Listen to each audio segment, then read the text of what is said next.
There's a thing they don't teach you about being a royal guard, and it's this. The hardest moments aren't the ones where something happens. They're the ones where something is supposed to happen and doesn't. I stood through one of those moments. A few seconds of nothing, no shouting, no drama, no incident anyone could point to that have stayed with me longer than anything else from my years in that uniform. Just a silence. A long, terrible, awkward silence between a man and a soldier on a cold morning over a salute that didn't come. And I'm still not sure to this day whether what happened was right or wrong. I've turned it over 1,000 times. I'll tell you the whole of it, exactly as it happened, and you can decide for yourself. Because I genuinely don't know anymore, and maybe you'll see something I can't. Let me start at the beginning. My name is Daniel. I served for several years as a guardsman at one of the royal residences. Not the grand one with the tourists pressed against the railings, but a quieter working place where members of the family and the household came and went on ordinary business, away from the cameras. The kind of place where you'd see the real people behind the public faces. Tired, human, ordinary mostly, in a way that always surprised the new lads. I want to explain something about the salute first, because the whole story hinges on it, and most people misunderstand it completely. When a guardsman salutes, he is not saluting a person. That's the thing nobody understands from the outside. He's saluting a rank, a role, a position. The salute is a mark of respect for the office, not the individual who happens to be standing in it. We're taught this from the very first day, drilled into us until it's bone deep. You salute the uniform, the rank, the crown, never the man. A general gets a salute whether you like him or loathe him, because you're not saluting him, you're saluting the stars on his shoulder. The moment he takes the uniform off, the salute stops, not as an insult, just because the thing you were saluting isn't there anymore. It sounds cold put like that, but it's actually the opposite of cold. It's what keeps the whole thing fair. It means a soldier's respect can't be bought or charmed or bullied out of him personally. It's owed to the position, given cleanly and taken back cleanly when the position changes. There's a kind of honesty in it, a protection, even, for everyone. I'm telling you all this now because you'll need it later. Because the entire awful silence I'm going to describe came down to one question that has no easy answer. What do you do when the role is gone, but the man is still standing right in front of you, waiting? It was late autumn. And yes, I know, it's always late autumn in these stories, but this one genuinely was. A hard gray autumn turning toward winter, with frost on the grass in the mornings and the light going thin and silver by 4 in the afternoon. It was also, though I didn't fully grasp the weight of it at the time, one of the strangest periods that house had been through in years.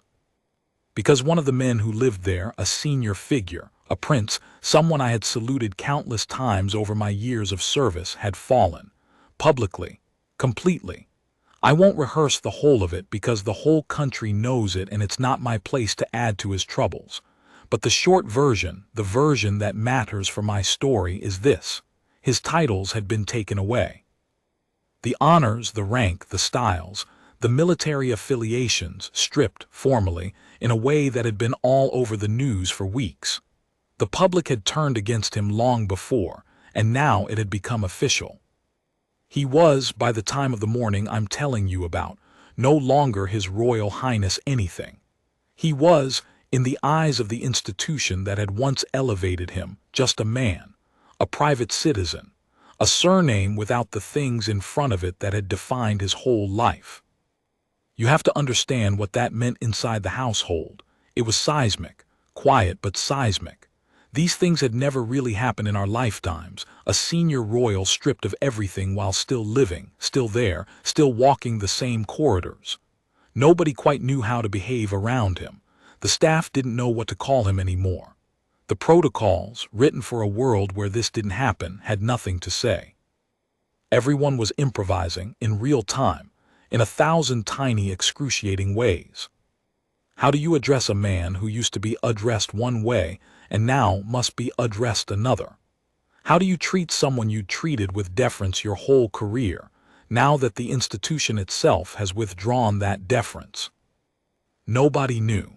We were all just feeling our way through it day by day, and no one had told us, the guards, what to do about the salute. That's the gap I fell into, the gap nobody had thought to fill. I'd thought about it in the abstract in the days leading up. Of course I had. We all had, the lads, though we mostly didn't say it out loud. It hung over the whole place like a question waiting to be asked. The rule strictly applied was clear. You salute the rank. He no longer held the rank. Therefore, strictly no salute. That was the letter of it, clean and cold. But the letter of a rule and the living moment of a man standing in front of you are two very different things. I knew that even then, because for years, I had saluted this man. Crisp, correct, automatic, every time he passed my post. It was a reflex worn so deep into me that I didn't even think about it. My arm knew the motion before my mind caught up.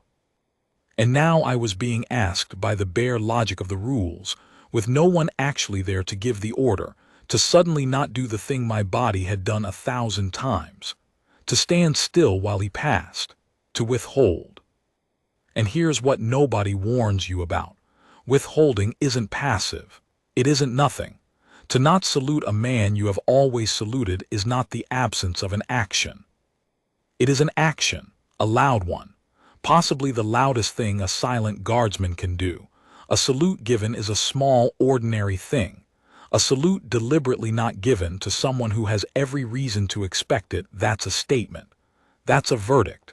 That's a soldier, in the only language a soldier on duty is permitted, passing judgment on a man. Did I have the right to do that? Did I have the right not to? I didn't know, and the morning came before I'd worked it out. It was early, frost cold, the kind of morning where your breath hangs in the air and your fingers ache inside your gloves and the whole world is holding very still, the way it does before proper winter arrives. I was at an interior post, near a courtyard door, the route a person would take coming in from the private parking toward the offices. Quiet. Just me and the cold, and the pale early light coming gray through the high windows. I heard the door, and then I heard the footsteps, and I knew, the way you always know, exactly who it was before I saw him.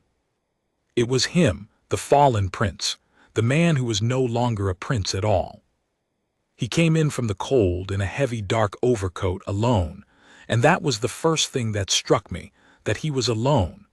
In the old days he'd have had people around him, that small moving cluster of attention that surrounds the important. Now there was no one, just a man on his own on a cold morning coming in through a side door. And as he came down toward me, toward my post, I saw him do something that broke my heart a little, though I didn't want it to. I saw him prepare for the salute. It was tiny.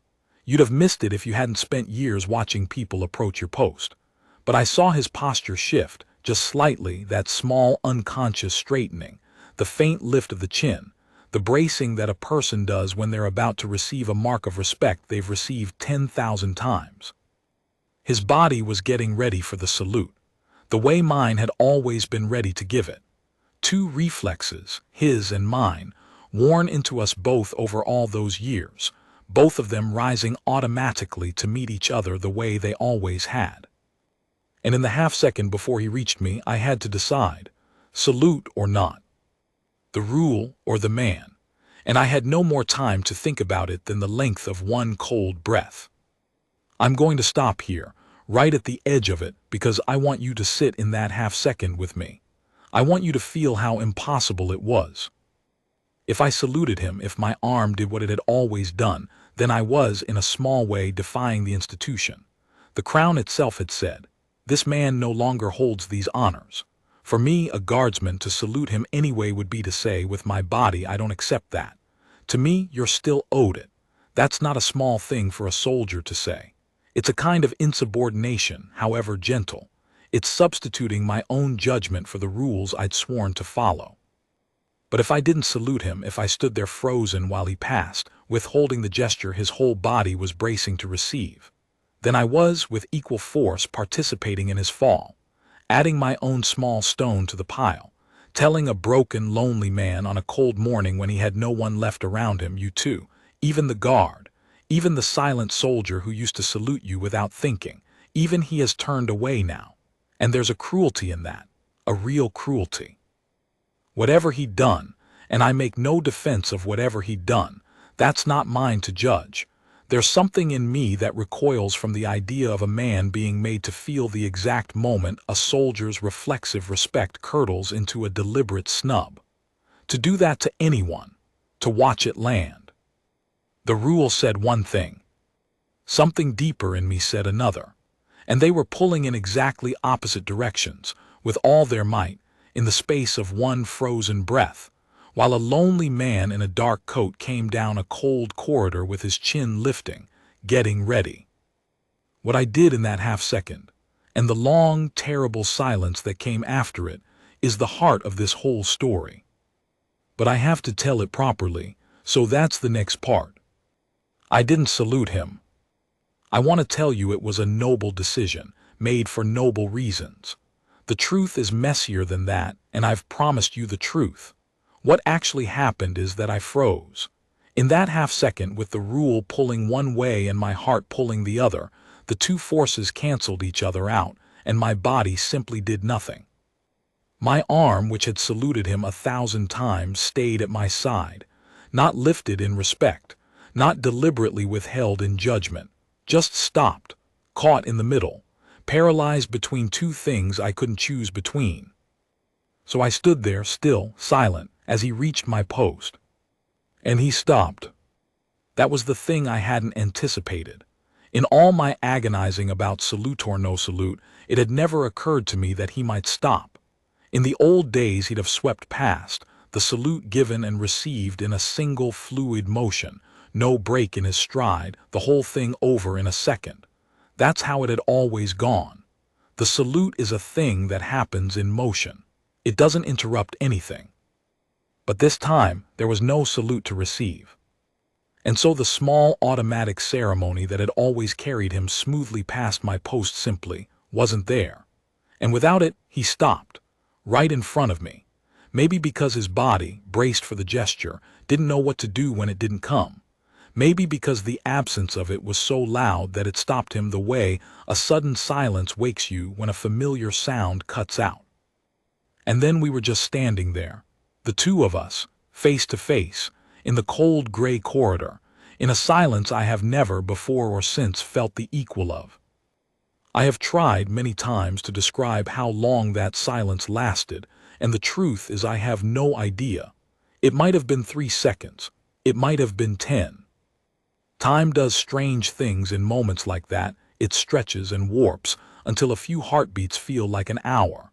But I can tell you that it was long enough for an entire conversation to happen between us without a single word being spoken. Long enough for me to see, in his face, every stage of a man understanding something terrible. Because he understood. Of course he understood.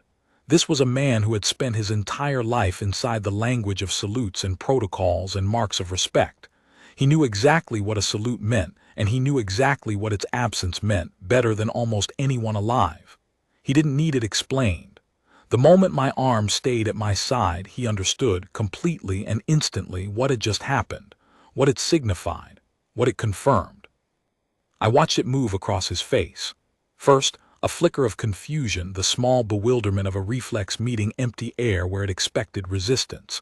Then, as the meaning landed, something else. Something I can only call recognition. The look of a man being shown, one more time, in one more small way, exactly how far and how completely he had fallen. Even here, even now, even from the silent soldier in the corridor who used to salute him without a thought. And then, and this is the part I wasn't ready for, the part that undid me, I watched him absorb it. Not with anger, not with the outrage of a powerful man denied his due. I'd braced for that. I think part of me had almost wanted that, because anger would have been easier to stand in front of. But there was no anger. What I saw instead was something much harder to witness. A kind of quiet, exhausted acceptance. The face of a man who has been absorbing blows like this one for so long that he no longer flinches, who has learned to simply receive humiliation the way you receive cold rain, because there's no point fighting weather. He took it. He stood there in the silence and he took it, and somehow that was worse than any reaction he could have had. I need to be fair to myself here, because I've spent years being unfair to myself about this, and a friend once told me I owed myself the fairness I'd have given anyone else. So let me be fair. I did not snub him out of cruelty. I want that on the record for whatever it's worth. In that frozen half-second, I had not decided to withhold the salute as a judgment. I had simply been unable to choose, and the not choosing had produced the same result as a snub, but the intent behind it was not contempt. It was paralysis. It was a young man caught between two duties that couldn't both be honored, doing the only thing a torn person can do, which is nothing. But here's the cruelty of it, the thing I've never been able to get past. Intent doesn't matter to the person on the receiving end. He couldn't see inside my head. He couldn't know that I was frozen rather than judging. From where he stood, the result was identical. A guard who had always saluted him, now standing rigid and silent as he passed, withholding the gesture. It read as a verdict whether I meant it as one or not. My private torment was invisible to him. All he got was the snub, the bare, cold fact of the salute that didn't come. So in trying to avoid passing judgment on him, I had, by freezing, by failing to choose, passed it anyway. The thing I'd most wanted not to do, I'd done, just by being unable to act. There's a hard lesson in that, about how not deciding is itself a decision, how staying still is itself a choice with consequences. I learned it the worst possible way, in a cold corridor on a frozen man's face. And then he did something I will remember for the rest of my life. He looked at me, really looked, the way people almost never look at a guard because we're not supposed to be looked at, we're supposed to be furniture, and for a moment our eyes actually met. Mine and his, the soldier and the fallen prince, and in his eyes there was no anger and no plea and no accusation. There was just a kind of tired, human sadness, and underneath it, something that looked almost like understanding, as if he knew, as if he could see that I was torn. As if, somehow, from the wreckage of his own situation, he had enough left over to recognize that the young man in front of him was suffering too, in his own small way, over what to do. And then he gave me the smallest nod. Not a nod that demanded anything, not a nod that commanded a salute.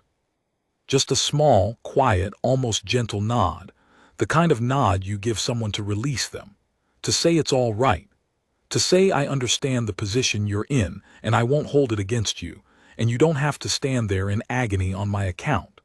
A nod that, from a man who had just been snubbed by a soldier, was so unexpectedly kind that it knocked the breath out of me.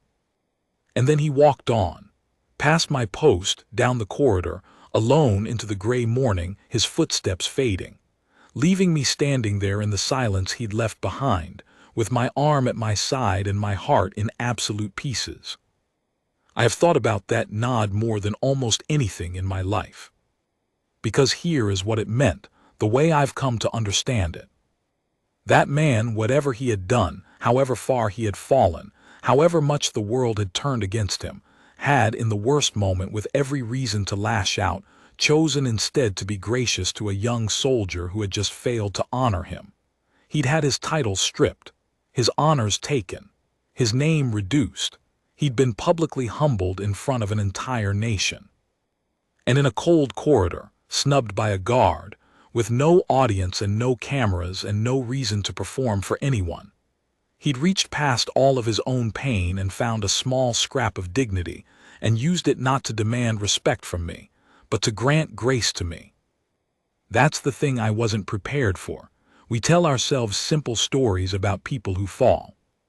He did wrong, so he deserves what he gets, so when the guard withholds the salute it's justice, and justice feels clean and good. And maybe there's truth in that. I'm not here to argue he didn't deserve to lose what he lost. That's between him and his conscience and the world. But the simple story has no room in it for what I actually saw. It has no room for a fallen man being kind to the person snubbing him. It has no room for grace coming from the one who'd lost everything, directed at the one still standing in a place of small power. And yet that's exactly what I saw. The real moment refused to fit the clean story. Real moments usually do. I'd stood there thinking I was the one wrestling with a hard moral question, to salute or not, to judge or not. And it turned out the man I was judging had answered a harder one than mine, instantly, without hesitation, in the depths of his own disgrace. How do you treat the person who is, in this moment, treating you as less than you were? He'd answered, with grace. And I, who'd had the luxury of standing in judgment, hadn't even managed to answer my own easier question. I'd just frozen. Who exactly had come out of that corridor with more dignity? It wasn't me. I'm quite sure of that. It wasn't me. The silence stayed with me all day, all week. It got into my sleep. I couldn't stop replaying it. The lift of his chin as he approached, braced for the salute. The freeze, the stop, the long, terrible silence, the recognition moving across his face. And then the nod, that small, gracious, devastating nod that let me off a hook I hadn't even realized he could see me hanging from. And the question that wouldn't leave me alone was simple. Had I done the right thing? By the rules, yes. The rules said no salute, and I'd given no salute, even if I'd arrived there by accident rather than discipline. By the rules, I was correct. But I have never, in my life, felt less proud of being correct, because the rules had been written for situations, for ranks and roles and protocols. They had not been written for that man in that corridor on that morning alone. They had nothing to say about the human being. And I had followed them, or rather, I'd been paralyzed into the same outcome as following them. And in doing so, I had added my own small weight to the crushing of a person who was already crushed. And he had thanked me for it with a nod. I didn't know what to do with that.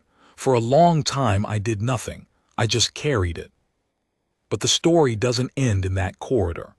Because I saw him one more time, weeks later, under very different circumstances. And in that second encounter, I finally did the thing I should have done the first time, and I learned what the salute had really been about all along. That's the last part of the story. It was several weeks before I saw him again. Winter had properly arrived by then, real cold, the kind that bites, with a hard white frost most mornings and the bare trees standing black against pale skies. In those weeks, I'd done a lot of thinking, and I'd come, slowly, to a conclusion that I want to share with you, because it's the thing that eventually set me free from that corridor. I'd been asking myself the wrong question. The whole time, I'd been agonizing over salute or no salute, as if those were the only two options, as if the only thing a soldier could offer another human being was either the formal gesture or its cold absence, respect or the withholding of respect, on or off. But that's not true. That was never true, and the man himself had shown me the third way in that very corridor with his nod. Because his nod hadn't been a salute. It hadn't been the formal thing, the protocol thing, the rank thing. It had been something simpler and deeper and entirely outside the rule book. It had been one human being acknowledging another. I see you. I understand your difficulty. I bear you no ill will. No protocol covers that. No rank is required for it. It's not owed to an office. It's owed to a person simply for being a person. And it can never be stripped away by any institution, because no institution grants it in the first place. He'd given me that in his lowest moment, and I'd given him nothing because I'd been too tangled up in the formal question to remember that the human one even existed. So I made myself a quiet promise. The next time I saw him, if I ever did, I would not freeze. I would not agonize over the salute. I would do the human thing instead, whatever that turned out to mean. The chance came on a gray morning near the end of the year. I was posted again at an interior position, though a different one this time, near a quiet side entrance off the main routes, the kind of door people used when they didn't want to be seen. And he came in through it, alone again in the same heavy dark overcoat, with that same diminished, solitary air that had become his after the fall. No cluster of attention around him. No one. Just a man getting older, coming in from the cold through a door chosen for its privacy. And as he came toward my post, I saw it happen again, but in reverse this time. This time he did not straighten. He did not lift his chin. He did not brace for a salute. He'd learned in the weeks since the same hard lesson the corridor had taught us both. He'd stopped expecting it. He came toward me with his head slightly down, his shoulders set against the small, fresh humiliation he assumed was coming, the way you brace against a cold wind you know is going to hit you. He was ready not to be saluted. He'd made his peace with the snub before it even arrived. And that was the thing that finally moved me to act. Watching a man pre-flinch from an insult he'd come to expect. Watching him armor himself in advance against the absence of a small kindness. I didn't salute him. I want to be clear about that because the rule still stood, and the rule was still right in its way. The rank was gone, and to give the formal military salute would have been to deny a fact that was simply true. I wasn't going to pretend the world hadn't changed. That would have been its own kind of lie. But as he drew level with me, I did the human thing, the thing his own nod had taught me. I turned my head, just slightly enough to break the rigid forward stare enough to meet his eyes, and I looked at him, properly, the way he'd looked at me weeks before, one person seeing another, and I gave him a nod. Not a salute, a nod, the same small, quiet, gentle nod he had given me in that first cold corridor, the one that says I see you, I bear you no ill will. You are still a person, and I still acknowledge you as one. The thing that no institution grants and no institution can take away. He stopped, just like before, but this time the silence that followed was a completely different kind of silence. The first one had been terrible, heavy, awful, full of judgment and shame. This one was, I don't quite know how to say it. This one was gentle. It held for a moment, the two of us looking at each other, and there was no agony in it at all. There was something almost like relief. On both sides, I think. And then his face did something I hadn't seen it do in all the times I'd ever watched him pass my post, in all the years, before or after the fall. It softened. The set jaw, the braced shoulders, the armor he'd come in wearing, it all eased, just for a moment. And his eyes, which had been so tired and so guarded, filled, just slightly, just at the edges, the way an older man's eyes fill when he's too proud to actually cry but something has reached him anyway. Because he understood exactly what I'd done. He understood that I had found the third way. That I had refused to pretend his titles were still there, but had also refused to let that mean he was owed nothing. That I had separated the office from the man, and let the office go, and honored the man. It was the first time, I think, in a very long and very public ordeal that anyone in that uniform, in that institution, in that whole machinery that had stripped him down, had offered him something that wasn't either deference out of duty or coldness out of judgment. I'd offered him plain human acknowledgement, owed to no rank, given freely. And in his diminished, exhausted, fallen state, it had clearly meant more to him than any salute I'd ever given him in the days of his power. He gave me a nod back, a real one, and he didn't try to hide what was in his eyes this time. And he said, quietly, the only words he ever spoke to me in all my years there, he said, "Thank you, soldier." 2 words, "Thank you, soldier." And then he walked on into the gray morning alone as ever, but, I like to think, just slightly less alone than he'd come in. And I stood at my post with my own eyes stinging, having finally, weeks too late, done the thing I should have done the first time. I left that posting not very long after. My time was up, and it was right to go. I never saw him again. I don't know what became of him in the end, beyond what the whole world knows, the slow, quiet diminishment of a man who'd had everything and lost it. I'm not here to tell you he was a good man, or a wronged one, or that he deserved better than he got. I genuinely don't know the full truth of what he did, and the parts I do know aren't mine to weigh. That's for others and for history and for his own conscience. but I can tell you what I learned from him. Or rather, what the two of us learned from each other, in two silent encounters in two cold corridors. And it's the only thing I really want to leave you with. We are very quick, all of us, to decide who is owed our respect and who is not. We give it and we withhold it like a currency. And there's a place for that, there has to be. The salute should stop when the rank is gone. Consequences should mean something. A man who does wrong shouldn't be honored as if he hadn't. I believe all of that. I'm not arguing for a world without judgment. But somewhere underneath the salutes and the ranks and the titles and the verdicts, underneath all the respect we grant and revoke, there's a different thing, a baseline thing. The plain acknowledgement of another person's humanity. I see you. You exist. You are a person, even now, even here, even after everything. And that thing is not a reward for good behavior. It's not a salute you earn and can have stripped. It's owed to people simply because they are people. To the highest and the lowest. To the honored and the disgraced. To the man at the peak of his power and the same man, alone, in a cold corridor after the fall. I forgot that, the first time. I got so tangled in the question of what his rank was owed that I forgot what the man was owed, which was something simpler and which I could have given freely the whole time. He had to teach it to me, and he taught it to me with a kindness I had no right to expect in the worst moment of his life. Thank you, soldier, he thanked me. When it was me who owed the thanks, I've never gotten over that.